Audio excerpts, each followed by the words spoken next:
terbaru saat ini adalah dengan makin meningkatnya jumlah utang luar negeri kita, 8.000 triliun. Dan untuk tahun ini pemerintah membayar bunganya saja itu 300 triliun lebih. Ini menjadi suatu permasalahan tersendiri lagi nih. Sangat mengerikan juga. Ya kan? Di sisi lain Menteri Keuangan kita Ibu Sri Mulyani gampang aja. Sebenarnya utang kita bisa dibayar asal rakyat mampu bisa membayar pajak. Wah, ini ya Allah ya Robi, di mana-mana semua begitu Bu. Tapi lihat kondisi juga. Ini akibat PPKM yang dari sudah tahun 1,5 lebih dan tidak jelas kapan akan dihentikan.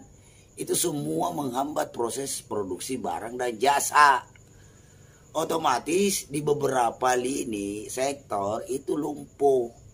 Buktinya ada ratusan perusahaan dalam tahun ini akan dipilotkan. Itu keterangan dari Apindo. Apindo sendiri yang mengeluarkan itu keterangan tersebut. Jadi Anda bisa bayangkan jumlah pengangguran meningkat, jumlah rakyat miskin meningkat, sektor ekonomi ada sebagian yang lumpuh, sebagian lagi berjalan lambat. Terus Anda minta pajak, rakyat mau bayar pakai apa Bu? Ya kan? Dan kami juga dari sektor buruh tidak ingin ada pajak penghasilan ditambah lagi, jumlahnya dinaikkan lagi pajak penghasilan, kita nggak mau. Nah, kenapa seperti itu kami nggak mau? Ya karena pasti akan membebankan perusahaan nanti akan membebankan lagi kepada pekerja sendiri.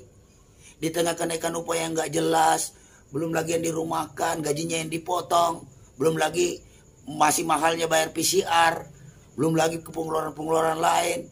Tiba-tiba Anda ingin minta kami naikkan pajak penghasilan. Oh, enak banget Anda sebagai pemerintah. Di sisi lain, uang negara yang dikumpulkan dari pajak hanya untuk membayar utang luar negeri dan dikorupsi. Ya kan? Buktinya di mana-mana marak terjadi, pelemahan KPK terjadi. Kemarin Julian Batubara yang jelas-jelas mengkorupsi dana bansos, ya kan, hanya dikasih hukuman 12 tahun penjara. Padahal jelas-jelas itu bantuan sosial buat rakyat miskin. Ya kan? Alasan hakim tidak masuk akal lagi, katanya kasihan keluarganya dibully, terus belum lagi Pak Juliannya sudah minta maaf. Ya Allah ya Robi, majelis hakim, Anda nggak lihat dampaknya? Orang miskin di mana-mana banyak yang mati.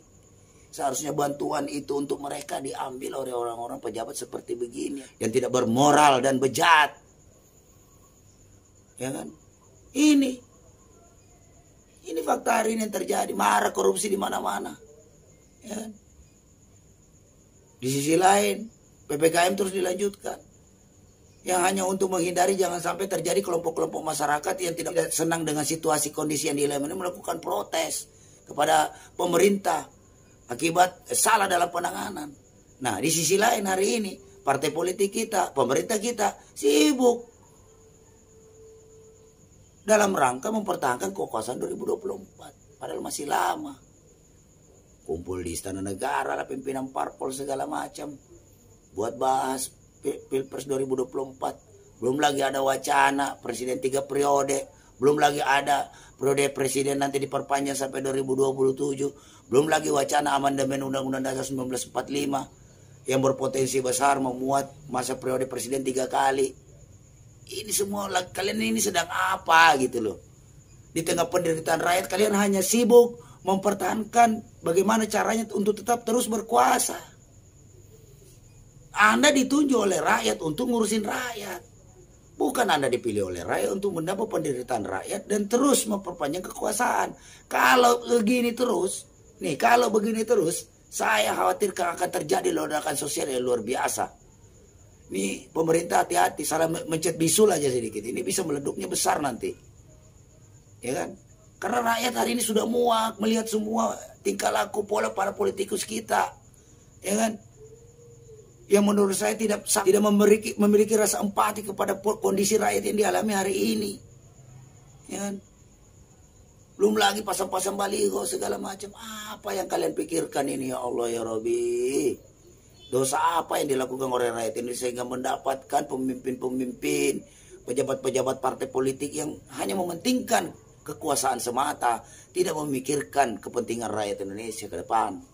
Jujurnya di tingkat grassroots udah sangat luar biasa penderitaan rakyat yang dialami hari ini. Ya kan? Anda berlindung di balik undang-undang, Anda berlindung di balik aparat-aparat yang kalian gaji. Ya kan?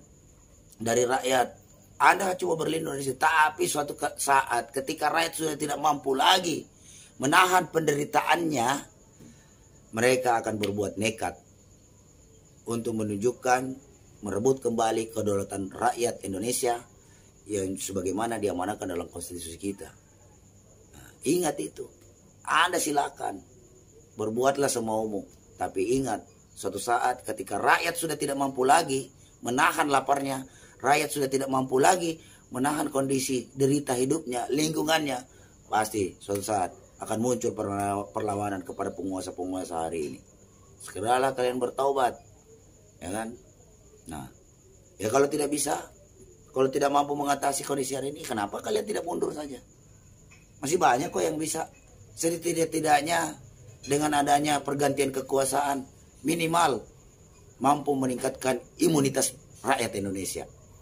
Karena percuma juga Anda meneruskan, Anda memperbaiki sektor apapun, mulai dari ekonomi, apa sosial, lingkungan hidup, di tengah semakin rakyat tidak percaya kepada pemerintah hari ini, akan sangat sulit untuk membangkitkan kembali perekonomian kita. Karena ingat, diperlukan trust. Nah, rakyat sekarang sudah tidak percaya, semakin banyak tidak percaya karena sesuai dengan kondisi yang mereka alami, penderitaan mereka alami. Apa yang kalian katakan itu hanya retorika belaka. Tidak menjadi sebuah solusi bagi rakyat. Justru memberikan ruang sebesar-besarnya kepada investor-investor asing untuk terus menancapkan kukunya di Indonesia. Anda mengabaikan semua rata-rata kepentingan rakyat hari ini. Anda biarkan rakyat kita kelaparan. Anda biarkan rakyat kita mati karena penanganan COVID-19. Ya kan?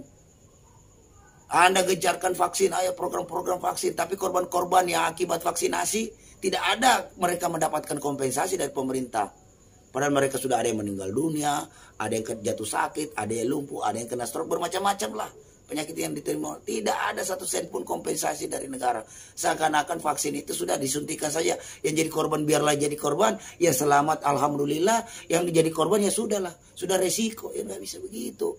Di sisi lain, kita punya produk vaksin Nusantara yang sudah diuji, beberapa pejabat-pejabat, tokoh-tokoh kita menggunakan itu dengan testimoni mereka itu cukup baik. Kenapa itu tidak dikembangkan? Justru mendatangkan lagi, ingin bekerja sama lagi dengan investor asing dari Cina. Ini luar biasa ini.